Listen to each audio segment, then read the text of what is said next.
Well, good evening, everybody. Thank you so much for joining us on this SOLAS webinar this evening. We've got a very important subject to talk about tonight, and that is passing on our faith to the next generation. Something which some people say is currently a crisis in the church in the UK. It was Youthscape's Chris Curtis who recently wrote these words. He said, "The church is emptying of young people and getting greyer by the day.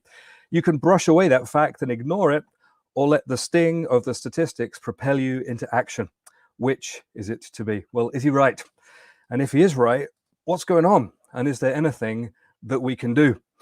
Because in the world today, all over the world, huge numbers of people, young and old, are becoming Christians. We live in an era of church growth in China and Iran and sub-Saharan Africa and South America, where millions of people think that faith in Jesus Christ is worth even suffering or even dying for.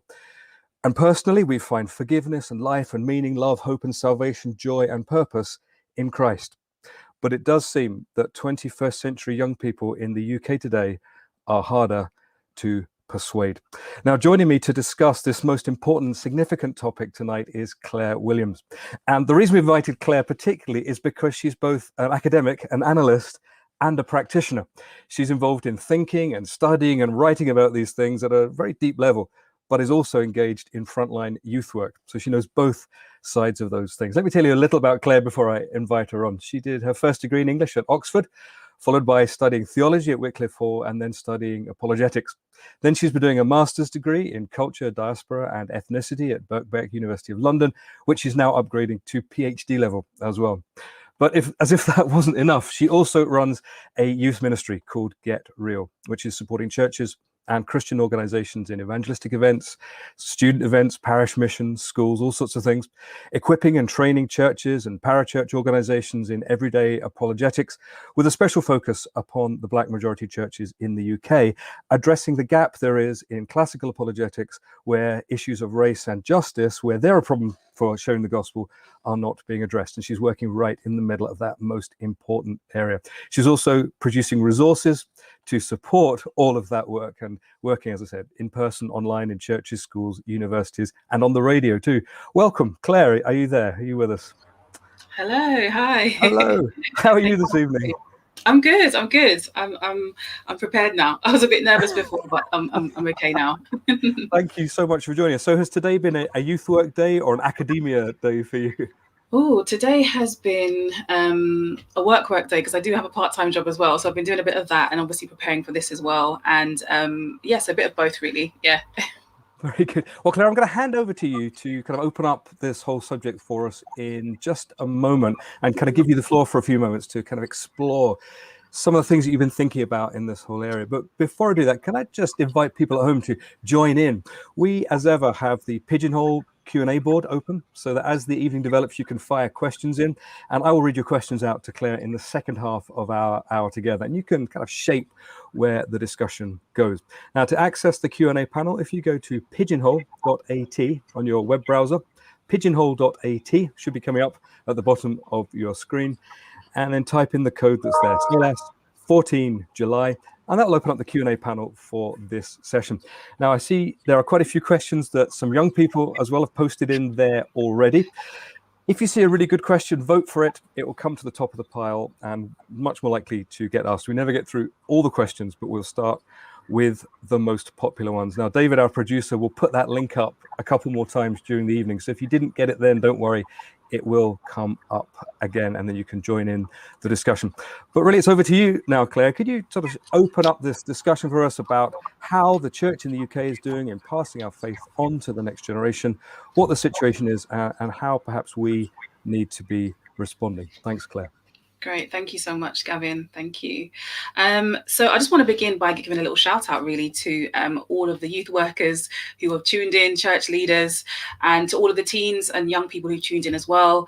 To all the youth workers, I realize youth work is really enjoyable. It's very rewarding, but it can also be quite stressful.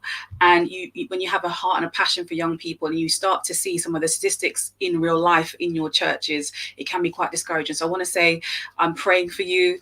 I'm with you. working with young people as well. And, what we discussed tonight, I really hope is encouraging to you. And all the young people who've tuned in, thank you for your questions. Looking forward to getting to them. And we are for you, and we want to see you grow in your faith with God. So just before we begin the PowerPoint that I'm going to share with you, I was just reflecting this morning on 2 Kings chapter 12, and came across this young king called King Jehoash, if I'm saying his name correctly, and just was quite surprised. If do have a read of it in your own time, 2 Kings chapter 12, King Jehoash, if I'm saying that right, and just looking at how he was able to innovate and put the house of God in order to a certain degree as a young man, because he was under the mentoring of good leadership and good coaching. And I just thought that was really quite striking for us to think about. If you're a youth leader, your role in how you can shape young people who can make such a difference and bring about lots of change and good through the Christian faith. So do have a read of that scripture. He does go a little bit awry later on, but there's something about the link between the young man and the mentoring that went on there, which I think is really quite powerful. So do have a read of that. So we're going to go into this PowerPoint. I think someone is going to be operating that for us. Fantastic, great. So reaching the next generation. And I love actually that the subtitle of this event, because it says engaging young people with the gospel, because it's suggesting that the gospel is engaging and that we can actually show our young people that Christianity is worth their time. Relationship with God is all that they need. So we're going to go to the first slide. Okay, and just to add to some of the statistics that Gavin shared with us at the start, Scripture Union UK, I'm sure many of you have come across this before, the 95 campaign, a staggering 95% of under 18s don't go to church, but many of them are open to faith.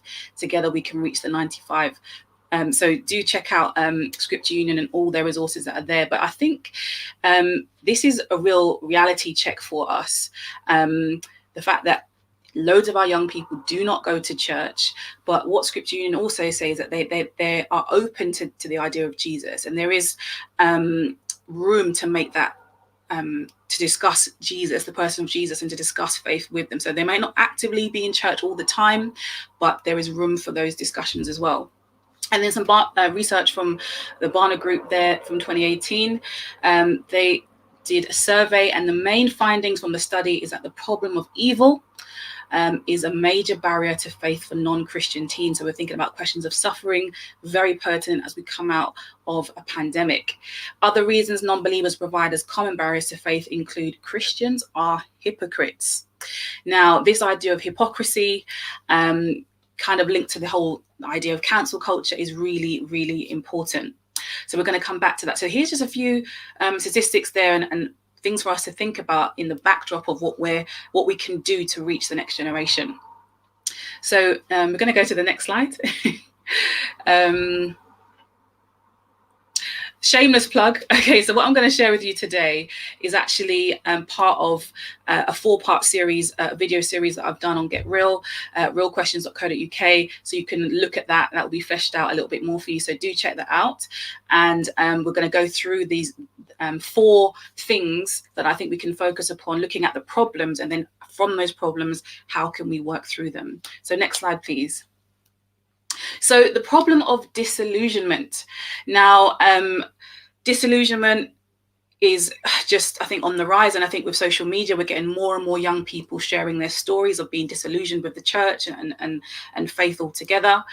And for some reasons this comes about is to do with moral failures of a prominent Christian leader. I'm sure we can all think of a few just off the top of our head. I won't name any, but this is a massive thing, particularly if such a young person has come to faith through the teaching or the ministry of this Christian leader. What do we do about those things? And are we just going to run to scripture to justify or make reasonable their actions? What do we do with that? And also the fact that we're emerging from a pandemic. And I have spoken to youth leaders across different churches. And one thing that's really come out is the young people who were really loud and extrovert and really talkative, there's been a bit of a a quelling of their energy and excitement. It's come about because of lockdown, having to look through screens all the time. And what do we do when young people are disillusioned by even the notion of going to church in a corporate setting when they're emerging from a pandemic? That's really quite something that we need to consider. And I've noticed in the young people that I work with, there is this sort of quietness that wasn't there before. So we need to acknowledge the effects of the coronavirus and the lockdown situation. We're going to go back to the slides. And then disappointment with God, and maybe collectively moral failure, the pandemic contributes to this idea of overall disappointment with God. And sometimes this is compounded by the fact that we may give our young people quite a thin theology. If our theology is very much a motivational speech kind of gospel, self-help, pray for this and God will do that, that is not going to take someone through a pandemic. It's not going to give them robust theology to deal with these tough questions that might emerge and tough situations. And so sometimes young people can become very disappointed with God. So this sense of overall disillusionment. So then what can we do about that? Well, as you would have seen on the slide there, we can, first of all, make open and honest spaces, or I don't want to really use the phrase safe spaces, so I think it's become so politicized now, but we can have open and honest discussion about the moral failings of prominent Christian leaders, about the effects of the pandemic, making the space for our young people to talk about these things. We can also ask them what their questions are, not just assuming that we know. So just because young people may be quiet, there's a lot going on underneath, and we can get them to tell us what their questions are, not even just through just open discussion, but through post-it notes, through Pigeonhole, Slido, and other means, just to see what the situation is. What are we actually dealing with here? So disillusionment is a huge problem that prevents us from reaching our young people with the gospel, but actually having open and honest discussions about what it is that's bothering them, and how, no matter how confronting that might be for me to hear as a youth leader, or you as a youth leader, church leader, making that space. Because if we believe that the gospel is true, if we believe that our needs can be met in the person of Jesus, then whatever we're hearing, we should be able to direct our young people to the truth of who Jesus is. So we're going to go to the next slide. So that is disillusionment. This is a big word, deconstruction. That's definitely everywhere on social media. There was a great video discussion with Justin Briley and John Steingard. I think this was back in 2019, but there's been more since then on the process of deconstruction, where a young person will begin to unravel their faith. And this begins with questions and objections. And I think this is where apologetics really helps, because if a young person has a question or objection, and our response is a well-intentioned, have more faith, read your Bible, God moves in mysterious ways, that is potentially more harmful than actually trying to deal with the question. So being open to whatever question or an objection a young person has.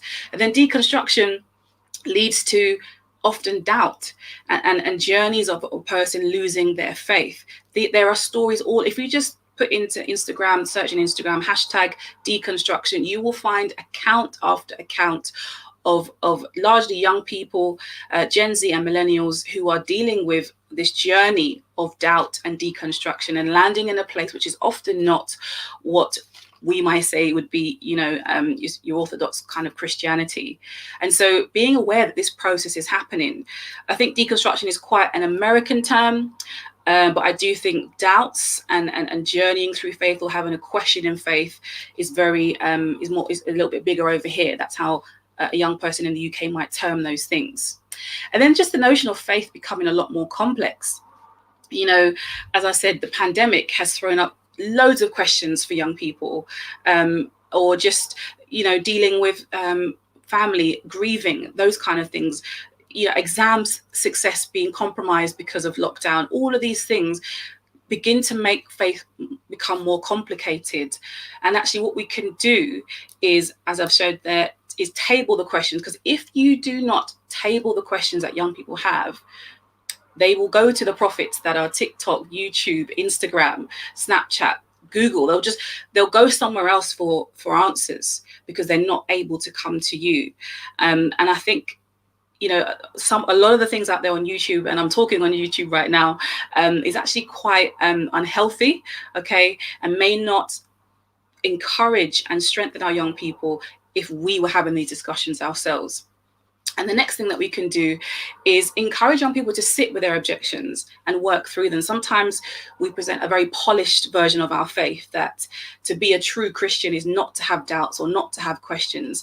When actually, when we look at the disciples, Jesus's disciples, and the way that he discipled them, they had questions, and Jesus is very much open to questions. When we look in St. Matthew 22, and the lawyer asks a question, you know, this lawyer, he's clearly a teacher of the law, he's clearly smart, he's inquisitive, he's curious, and he asked Jesus a question, and Jesus didn't shut down the question. Jesus gave an answer and allowed him to engage more.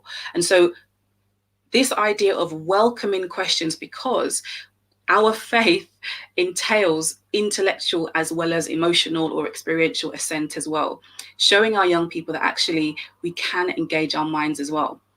Next slide, please. So I put these 3 figures on the screen for you, and I just wanted to put them there because I'm sure you know who they are. Greta Tamberg, she's 18 years old, so she's Gen Z. You've got Marcus Rashford, I think he's Gen Z as well, and also Stormzy. Now, whatever you think of the causes that they represent, I want you to think about the causes that they represent, no matter your sort of maybe political or theological assessment of what these young people promote. The fact is, they are promoting something. And that's really, really important for this next point that I'm going to be sharing with you. So we know that Greta Tamberg is all about environmental justice.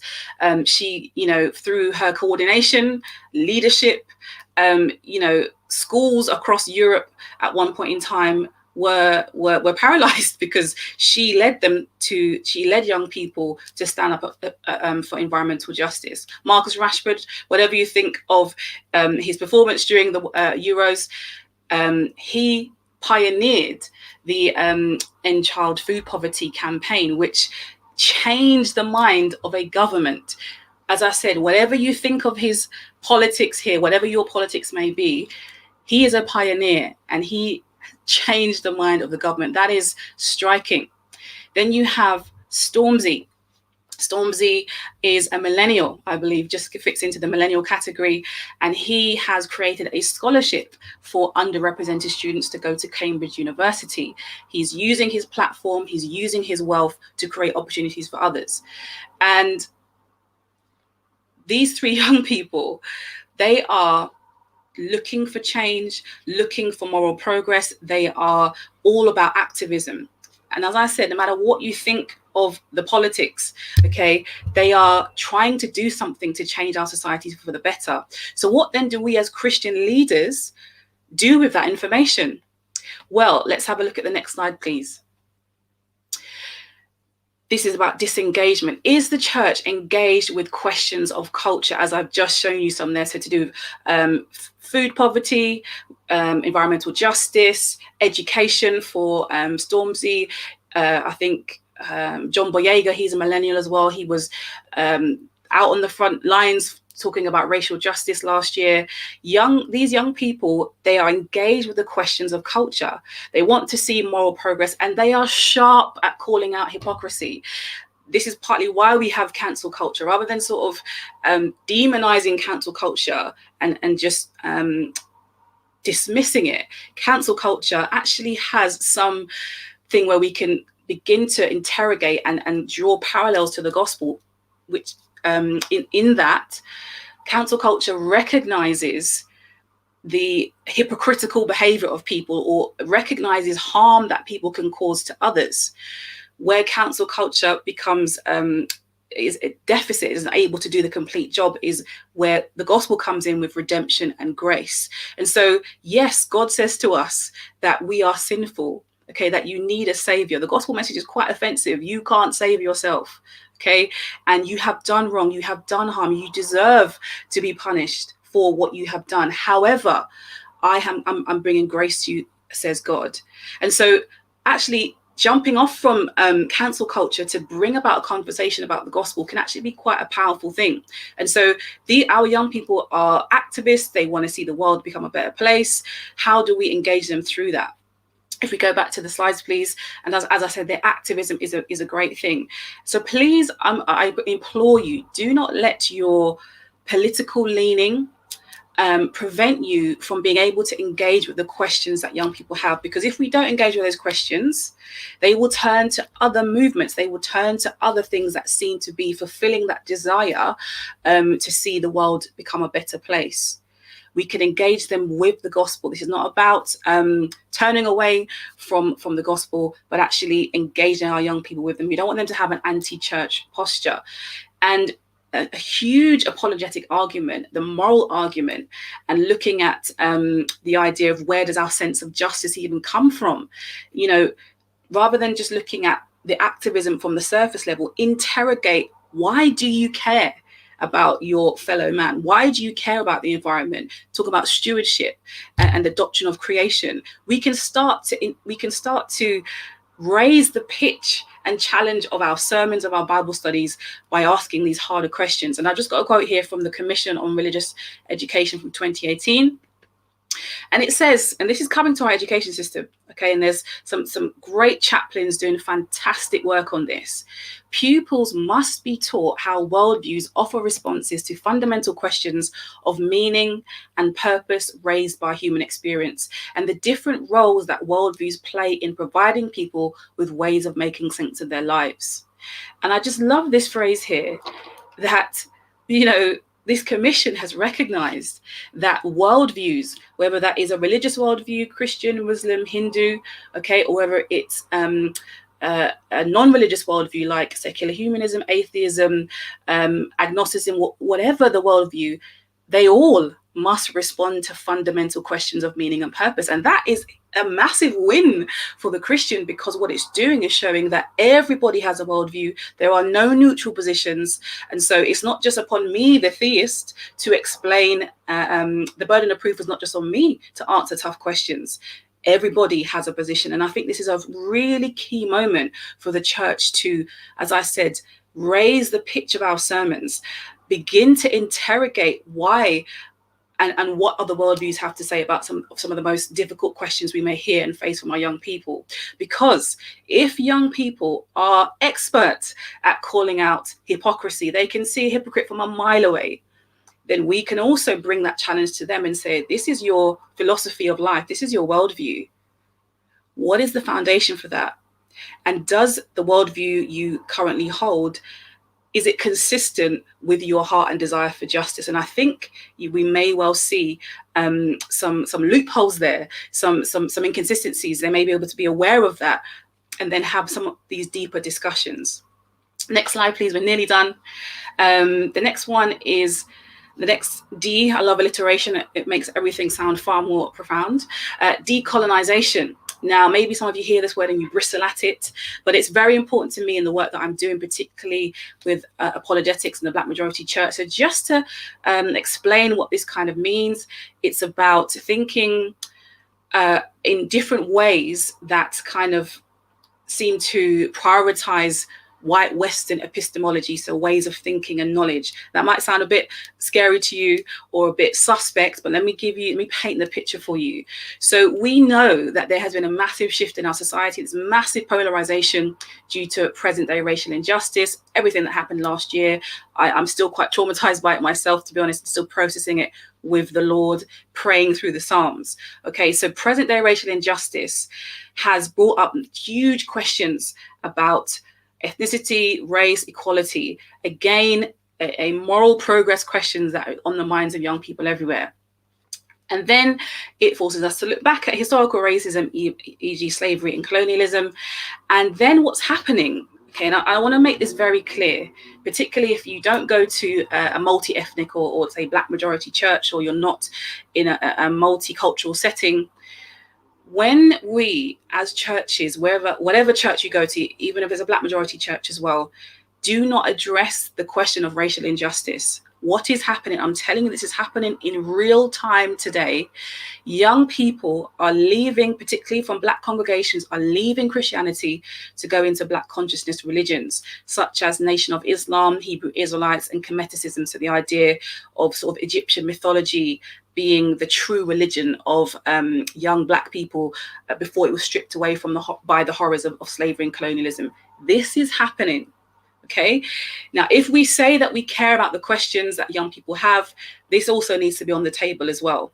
Okay. So this is the kind of thing that's happening, decolonizing one's faith. And it doesn't have to be it doesn't have to be as maybe negative. It might sound to your ears. I can explain a little bit more later on, but let's just go back to the slides, please. What can we do about this? We can add some diversity in our theological libraries. For instance, if we're preaching messages and we're quoting Spurgeon and we're quoting Barth, or I don't know who we're quoting. Okay, do you have any theologians of color, any Black theologians in there? Okay, do you have anyone from a different experience that is offering robust gospel teaching that you can use there as well? We can also ground our desire for racial justice or any type of justice in the Imago Dei. This is just a beautiful, unique message of the Christian faith, the Imago Dei. Let's ground it in that. Let's have a conversation about this and why it is that other worldviews possibly do not anchor our human value and dignity in the Imago Dei and what the consequences are for that. And then finally, to understand the belief systems, as I said, I listed a couple of these Black consciousness religions that young people are going to, particularly young Black people are going into. Before you dismiss it and say, oh, they're just going away, actually take the time to understand what those belief systems are about and why, what is compelling about it. So when you understand what those belief systems are about, then you can engage in meaningful conversation and evangelism. I have a friend of mine, she's now Dr. Alicia Lewis, and she's just done her PhD on this very question. Why is it that we're having young Black people moving into Black conscious religions? What is it about them? Why are they compelling? So doing the necessary research. If we care about people who don't know the Lord, then we need to be engaging with all the questions, however uncomfortable it may make us feel. And I think that's it. I can't remember if there's another slide. Sorry. No? Okay, so those are the 4 areas that we can be thinking about why young people might leave the church, what is on the minds of young people in the culture, and how we can start to engage with them. I'd love to take some questions now with Gavin. Thank you so much for that, Claire. I knew you would stir things up and make us think, which is why we invited you on. So thank you so much for that. You did cover a huge amount there. It's probably worth mentioning that, this will be on our YouTube channel. And if you want to recap some of those points, YouTube's great. You can slide it back and you can watch from where if you missed anything, because there was just so much in that. The questions board has been moving while you've been speaking. There's been votes, there's been new questions, which is great. So we'll come to those in just a moment. There's a last sort of opportunity now, I think, to post some more questions in. If you'd like to do that, we will just get the Q&A board ready and I'll pitch some of those questions to Claire in a second. While we do that, just a very quick word to say that tonight's webinar has been brought to you by SOLAS, and we're involved in evangelism training and making resources available to help with all that. Please come and visit us at the end of the webinar at solas-cpc.org. And there's short answers videos, apologetics articles, stories of people sharing their faith, podcasts, and all kinds of stuff on there. You can find out how you can pray for our ministry and support us. There's a pray and a donate button bottom right on our website. Please come and have a look. And our guest tonight, Clare Williams, is from Get Real, the ministry that she founded, and they can be found at realquestions.co.uk. And there are loads of resources to explore on there. If you press the media tab on that website, you'll find the 4 videos that Claire referred to in her talk. And Claire, you have a new resource published just about an hour ago. Is that right? Yes, I do. Tell us, what's the brand new resource just hot off the press today? Yes, so basically I was a teacher for 10 years and I've always worked with youth in church and out of it. And this resource is basically bringing together my experience of teaching and working with young people in churches to produce an apologetics resource that is fit together from start to finish. I don't know if any of you have been looking for apologetics resources, and you might have noticed that there's a video here, there's a worksheet here, there's a good quiz there, and you've got to kind of cobble it together. This will do it for you. And so in the following weeks, there will be more topics going. So the first one up there is called Introduction to Apologetics, and there'll be more Can We Trust the Bible, Science and Faith, those kind of things. Brilliant. And where should people go to find that? So just go to realquestions.co.uk, and on the homepage, there is a find out more or sign up button to get to the first course, and it's going to be free. The first two are going to be free. So per course, there'll be 4 sessions per course. I'm going to give you the first 2 for free. The second one will be appearing in the next few days, and then a discount price for the first course. But do stay tuned. I know what it's like to try and cobble resources together. This will hopefully do it for you. I'd love to hear some of your feedback as well. Wonderful. Thank you so much for that. So please consider supporting the ministries that are doing the kind of work I've mentioned. solascpc.org, solus-cpc.org, and realquestions.co.uk. Now, our Q&A board is ready. Are you ready for some tricky questions? Let's see. Okay. Okay. The one that's been voted to the top, let's start here. This one is anonymous, and it says, how do we engage woke topics, in quotes, which are trending, yes, but equally meaningful, such as sexuality, gender, racism, human rights, in a way that is biblical, compelling, and relatable for young people? Sure. Thank you for that question. Just before I get into the kind of meat of my answer, what I'll say is just to be a little bit careful with just kind of branding things as woke, because I have been schooled on this, and the word woke, if we look at some of, I don't know, the etymology of it, the way it's used, was actually part of Black American culture to discuss among sort of community groups, to discuss being aware of life situations. So it wasn't coming from this really politicized view that it now has. Okay, that is it has been imposed from the polarization of society as we see it now. So just be aware of using that phrase as a blanket term to discuss, to name the things that you've just suggested there, and because it's coming from a culturally rich place, as I said, largely Black American culture, and I think we need to be aware of that. So yes, these topics, racism, racial injustice, sexuality, human rights, all topics of the moment, and I think we shouldn't be afraid of them.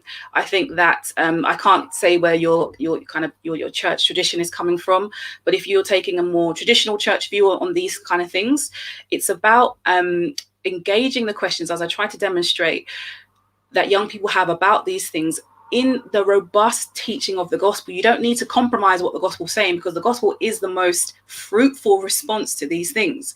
And so let's take human rights, for instance. Fantastic work by, non-Christian historian Tom Holland in his book Dominion. Chapter 5 there gives us a massive piece of evidence to guide our young people to the very foundations of what we now call human rights today, the Christian foundations. So using resources like Tom Holland's work there, to have the conversation. Okay, human rights is a good thing, our society would say. What are the roots of it? And if we cut off the root, which is Christianity in the West, the emergence of Christianity in the West, what happens?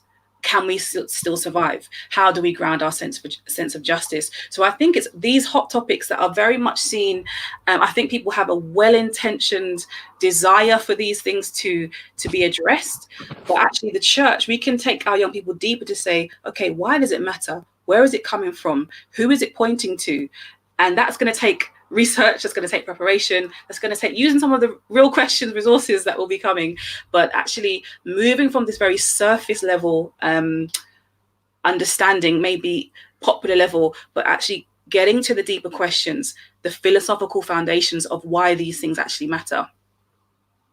Okay, thank you for that. Now, the next question that's near the top was one that was emailed to me by a young person before we went on air. So this is coming from a 16-year-old girl who I know, and she writes this. The church is A, too old, and B, too weird to offer me or my friends much. Oh, and by the way, when they try to be young and cool, it's just really cringy. Yeah. Okay, so she's nailed that. What do we say to that? How do we respond to that? Yeah, I mean, I first of all say thank you for your frank and candid question there.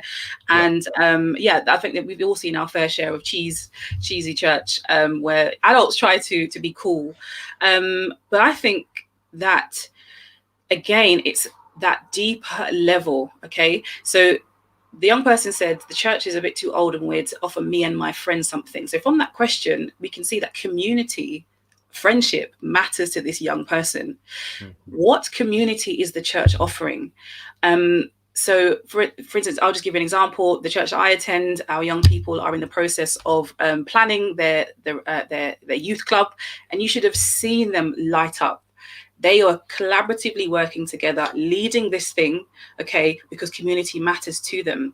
And so I would say to the young person tuning in, I think the church offers quite a unique community. I know there's lots online about church hurt and things like that, and people leaving the church, and those stories are relevant and they do matter and we should listen to them. But church offers a sense of community. And then my question would be to you, what engages you? What matters to you? I've already gleaned that friendship and community matters to you.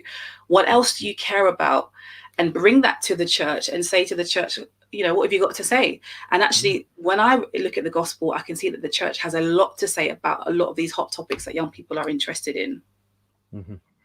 That's great. Thank you for that. Okay, another one. This one is another one that it's been voted to the top, but it was one that came in on email. And this one comes from a young lad who's student age now. So he's been through the youth program. And this is what he says. He says, I'm young and I want a church that makes deep things interesting. Some want to entertain me. Others are traditional and boring. And to be honest, painful to sit through. Why do I have to choose between boring and pointless? That is a good question. I think, yeah, and I have to say, I did have a time in my life growing up. I'm 34, okay, where I felt like I was using my brain, as you saw from I like to study. I was using my brain in the workplace, and then when I came to church, I was having this emotional, spiritual experience, which was no bad thing, but where was the use of my intellect as well? And then I'm growing into apologetics and loving what I'm learning. Just the reality to this questioner that in Mark chapter 12, Jesus says that we're called to love the Lord with our heart, soul, strength, and our mind. You can engage your mind in your faith, okay? I would strongly suggest you get involved in apologetics. You bring that to your youth leaders. Say, we want to do something regarding apologetics here.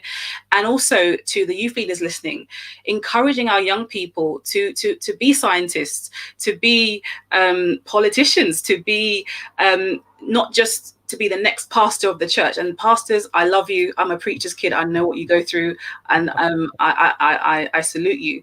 But pushing our young people into areas which according to some of the myths in our society, there are no Christian scientists. Well, there are many actually, but pushing our young people into those things. So I would suggest that you start to engage in apologetics, young person who sent this, and bring that to your youth group and see if you can pioneer something in your church which will stimulate your congregation to look at these harder questions and look at these more challenging topics as well. Mm-hmm. A great danger, I think, sometimes of dumbing down. I think sometimes my kids have come away from youth stuff. You know, I address this as a parent, really, of teenagers, of just feeling that the kids sometimes, not my church in particular, are kind of being slightly patronizing, not really addressing the level at which they're thinking. Yeah. And I think that's a problem. Is that something that's common, do you think? Yeah, I do. And where I get my experience of that is from teaching. And I remember in the videos you'll see, I explain how I used to teach my classes, and then some of the kids would just be bored, particularly just particularly the older years would be a little bit bored, and just the pitch was too low. Yeah. When there is great depth in the gospel, Jesus, he's a smart guy, and when you see how he deals with questions, it's just amazing. So there's lots of depth in our faith that we unfortunately aren't tapping into, and I think that's says something about possibly an anti-intellectualism across Christendom. Okay, when we've got a legacy and a heritage of early church fathers,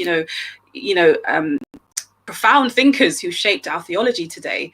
So yeah, dumbing down and is not going to cut it. And just to say, I think William Lane Craig writes about this early on in his book Reasonable Faith, and he just says, look, we can't continue the way we are. Okay, our young people are fast, they're quick, they're bright, and the gospel is also fast, quick, and bright, and leading the way. It is so unique, and I think we need to be upping the pitch. We need to be engaging them on a more on a deeper level. That's great. So the next question then asks you to maybe kind of give an example. Let me. I think the comment is really about how you've worked out some of these principles that you've been talking about in your talk in real life. Let me read the question to you. It says, "Can you give an example of how you've engaged young people in your church with the Christian faith?" Yes, it's a tough one. It's really tough, and I by no means solved this issue, Sure. but I'm trying different things. And so a couple of things that I've done is when we've come together as a youth group, particularly after COVID, giving the young people surveys and asking them what questions or what topics they would like to cover, and then using the scriptures, using the Bible, everything's grounded in the Bible, engaging those topics. For instance, and also staying relevant. So in surveys, asking them their questions, but also staying relevant. So for instance, on Sunday, we did a little session on what do we do as Christians when we see our politicians involved in scandal? Very topical right now. And we looked at a little video of a recent happening. And then we looked at, Paul's letter, I believe, to, I think, Timothy, about how a leader should carry themselves in the church. And so we were comparing the kind of failings that we've seen in the political setting, and then what the standard is according to scripture of a church leader, engaging, having some, references to some of these moral failings we've seen of Christian leaders, but actually jumping off from a current issue into scripture and asking my young people, why is this important? But then also challenging them that hypocrisy is not something that any of us in society take lightly anymore. And so what are you going to do? Your human heart, what are you going to do about that? How are you going to stand before the Lord? So that's an example, using a current topic as well. And again, back to this idea of community, building leadership positions for young people in the church, and allowing them to take ownership of what they're doing. I'm not saying to, let them take the pulpit. And I'm saying on certain projects, give them some range, give them a budget, let them work something out, because Gen Z are very collaborative generation. They kind of balk at this idea of authority, this one super leader. They want to work in collaboration. So those are a couple of things. That's very, very helpful. Thank you for that. So next question then, which actually picks up directly on something that you were talking about probably a third of the way into your presentation. And it says this one's anonymous, there's no name on this one. It says, how do we balance being gospel-centered in our approach to young people's questions and creating a safe environment to ask those questions? So I guess that's about who controls the discussion, where it goes, and how can you be gospel-centered and allowing the kind of the question-led approach? Yeah. Absolutely. So setting your ground rules in the first instance for respectful discussion and conversation and questions. But I think that in the bid to be cool and cringy, sometimes churches can compromise the gospel. Okay, and you don't need to do that. And the reason for this, and this is what set me free in terms of having conversations with people just in general about my faith, is back to what I was saying about worldview, that as a Christian, I believe certain things. That is my worldview.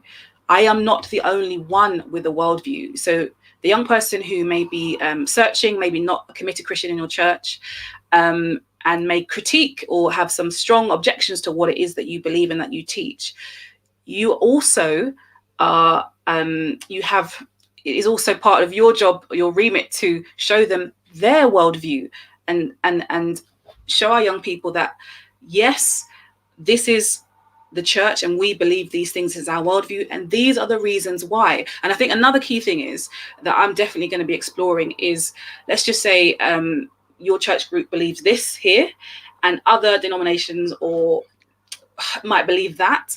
Actually showing your young people what other positions there are and explaining why you land where you do, because there's nothing worse than a young person growing up in church, for instance, and then going to theology college or going to some conference or whatever, and then hearing the other side, and it sounds great. There's lots that we could possibly learn from it, and then feeling, why wasn't I told about this? Why was this hidden from me? Even though that was maybe not the intention, but being aware this is where our church stands. We're happy to hear your questions, but actually this is what other people believe, and that's why they believe it. But this is why we land here. And so showing young people that, yeah, there are a spectrum of beliefs, but these are the reasons that we wholeheartedly believe this position. And yeah, I think that could be powerful. Obviously, take your time with that and do, you know, some thorough research. You mean we Christians don't agree all the time? I mean, who knew? Okay. Ian, thank you for your questions. It's kind of a bit off topic. If you want to ask questions about the reality and the nature of hell and judgment, there is some stuff on the SOLAS website. So if you to go across to solas-cpc.org and type hell or judgment into the search bar, there's several videos and articles on there, but it's kind of a little off topic of what we're talking about tonight. Really, really important subject, which we do address elsewhere, which is why I'm going to go down to the next question, which is this. What can be said and done for the hypocrisy that young people growing up in church and also those looking into the church see today? What can we do about it? You mentioned that as a real problem in people, you know, as part of the deconstruction process, the observing hypocrisy. How do we process that? Yeah, and so hypocrisy is something that I think has become a lot more transparent because of social media, because of the speed at which news travels and that kind of thing. Yeah. And actually saying, yes, this has happened. This person has done that. And then taking seriously the moral outrage our young people and anyone should have at a certain hypocritical act or whatever, taking seriously that moral outrage and then saying, in what worldview is that moral outrage kind of best grounded, or which worldview, in which does it make the most sense? Okay, because often what we see, and I'm sure everyone listening knows this as well, you've seen it, when people critique the church or critique the Bible, the God of the Bible, the morality of God or whatever, they're having to borrow Christianity's ethics to do so. And so, yes, take seriously the hypocrisy. Don't just paste over with, well, David, I saw this going on a lot last year. David was, you know, a man after God's own heart, and he did this. Yeah, we're not talking about David, all right? We're talking about X person or X situation. Yes, we should be outraged, but why? And in what worldview does that outrage seem to be best explained? Yep. Can I add that there's a new video on the SOLAS website about exactly that question today? One of Andy Bannister's short answers published this morning on processing the moral failures of Christian leaders. You'll see that over there on our website. Okay, the next question. This one comes from Yaz, who says, do you consider that Christians do not integrate their faith in culture because there's been a widespread belief that serving God only happens through direct ministry and serving in church? Oh, wow. So kind of like a sacred secular divide there? Yeah, absolutely. Yeah, okay. Yeah, possibly. And this is something that I think I've referred to before about encouraging our young people to go into different industries and to push against these myths that Christians can't think, or they're not capable of critical thinking, and they're just, you know, in church all the time, opening the door, you know, working with charities and institutions to get our young people into places that they may never have considered before. So if a young person is growing up in church and they think my only lot in life as a Christian is to become the next pastor and youth leader, worship leader, then they're going to think, well, the world seems quite small. When actually we see, I think I was going to say Paul, he was a tent maker and he was the apostle, you know, doing loads of things. People can, you know, you can multitask here, you can have your faith. And actually being a Christian, let's just say in the sciences, can be a powerful testimony to people who aren't Christians. You don't necessarily have to go around, you know, taking Bible tracts in your workplace, but holding your position in a field such as the sciences, where people think there are no Christians, can be actually quite a powerful thing. So thank you for that question. It's a really good one. Okay, that's great. Thank you for that. Now back to our student friend who posted a question in earlier on, and his other question has been voted up the list. And he's asking, are there any examples from history that inspire you, such as revivals, when a current bad situation like today has been turned around? Or are there any lessons from the past that are pertinent and we can bring to bear on youth work today? Oh, wow. Okay. That's a broad question. I think I've been really challenged by reading the slave narratives of people like Olaudah Equiano, Mary Prince, and Frederick Douglass, because these people were former slaves. Okay, they became Christians, and they are so, and I'm going to use Andy Bannis's favorite word here, profound, which has now become mine. They were so profound, love you, Andy, in their ability to critique the system of slavery and how it went against, God's design and the Imago Dei, and they held on to their faith. And I'm just totally inspired that they lived through those conditions. They became influential emancipators and yet held this really strong faith in God. So yeah, those three, I would say, reading those slave narratives have been really powerful, and seeing this really strong tradition of faith emerging from really, really early on.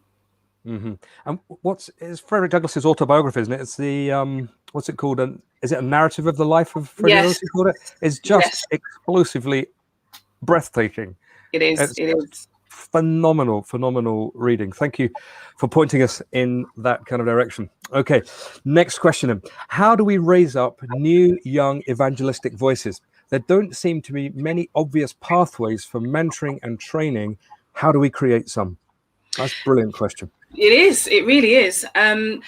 First of all, I would say train and equip yourselves with apologetics. I'm not sure, how much we see that in the general church, and I think it's really going to be a key to the future of our churches. So training ourselves, then training our young people, and I know that I think Amplify Youth are doing a really great course there. I've spoken at a few of their events. They're taking through young people on an evangelistic journey to see where their giftings lie. They're going to hearing from different people, different evangelists. So Amplify Youth is a good program, and you can replicate those kind of things in your churches as well. And yeah, just allowing for creativity in terms of what we do as evangelism. It does not just mean standing on a street corner handing out flyers. It could be doing a barbecue and having a Guerrilla Christian event. It could be having a family fun day and having a chance where families can have a conversation with the pastoral care team. It could be rethinking what evangelism looks like with your young people as well. I mean, TikTok videos, I probably will never go onto TikTok.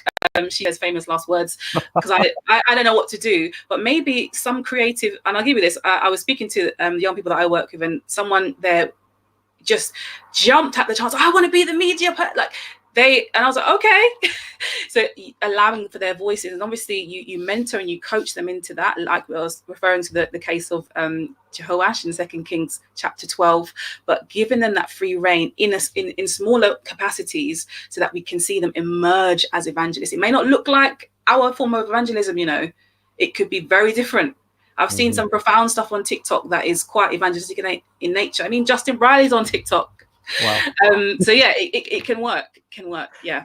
I told my 16-year-old daughter about putting some Christian content on Facebook, and she's very TikTok, and she said Facebook is for people who've given up on life. You see, so I'm too old. I love your daughter. I'm too old for TikTok. Okay.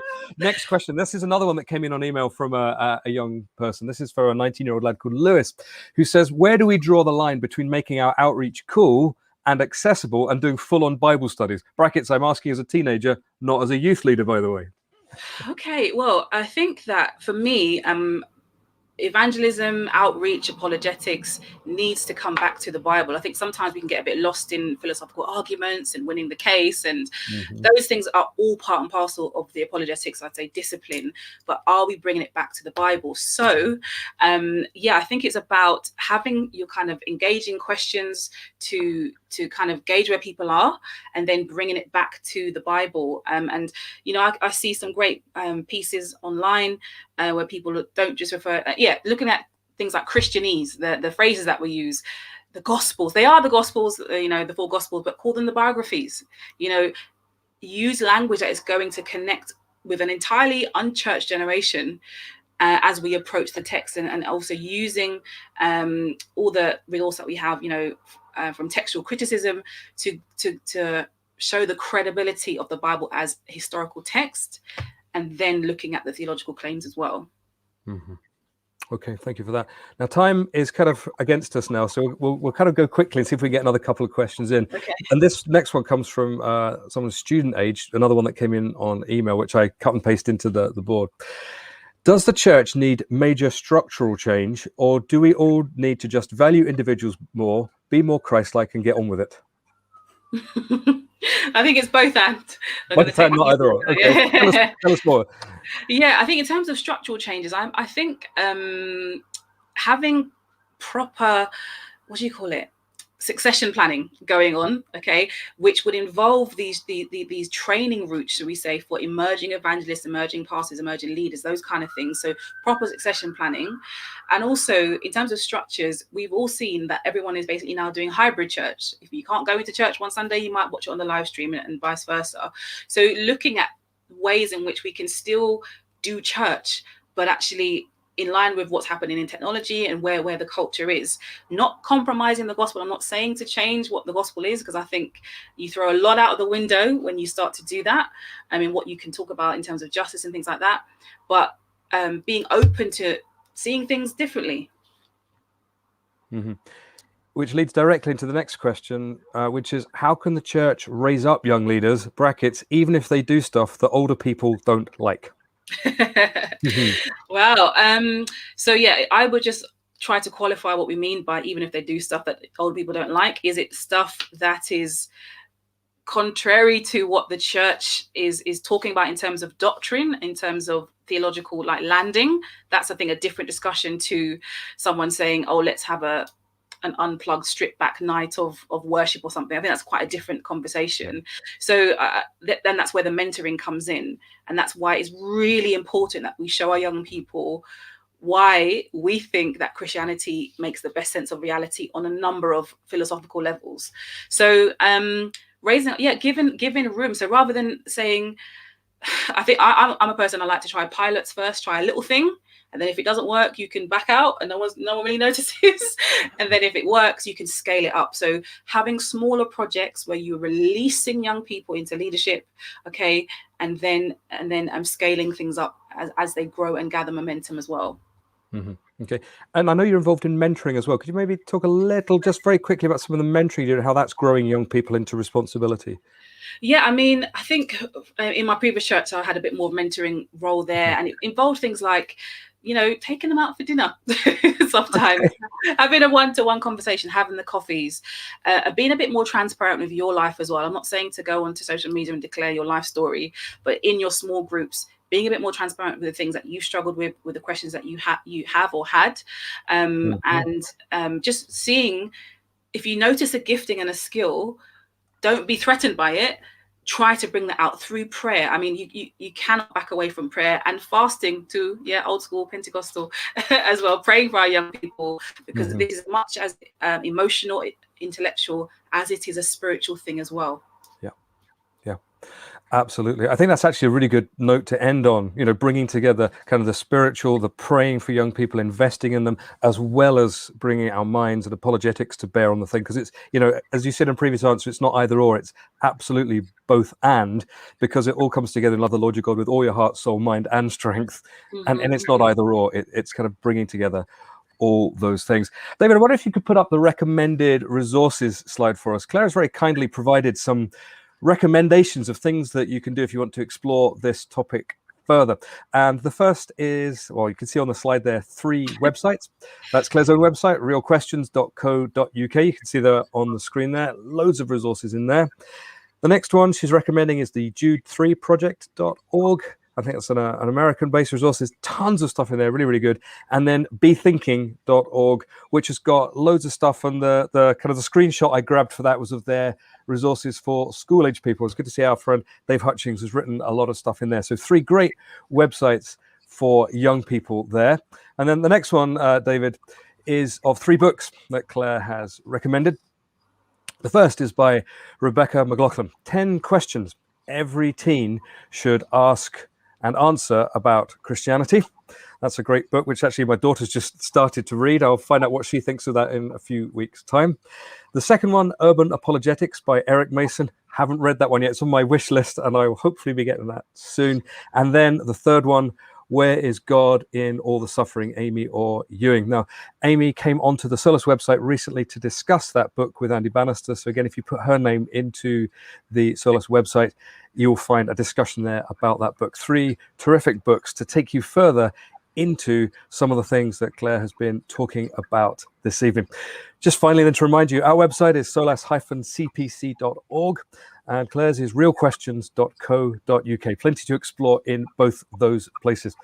And that just really leaves me to say thank you so much to Clare from Get Real. Thank you for coming on and facing all those questions and sort of dealing with them head on, and for making us think. We invited you because we knew you'd make us think, and you haven't disappointed. So thank you so much for being with us. Thank you for the invitation. Thank you. The last hour. I hope that what you've shared drives us to both action and prayer. Thank you to David Hartnett, our excellent producer as ever. Thank you to Rio in the background handling all the social media.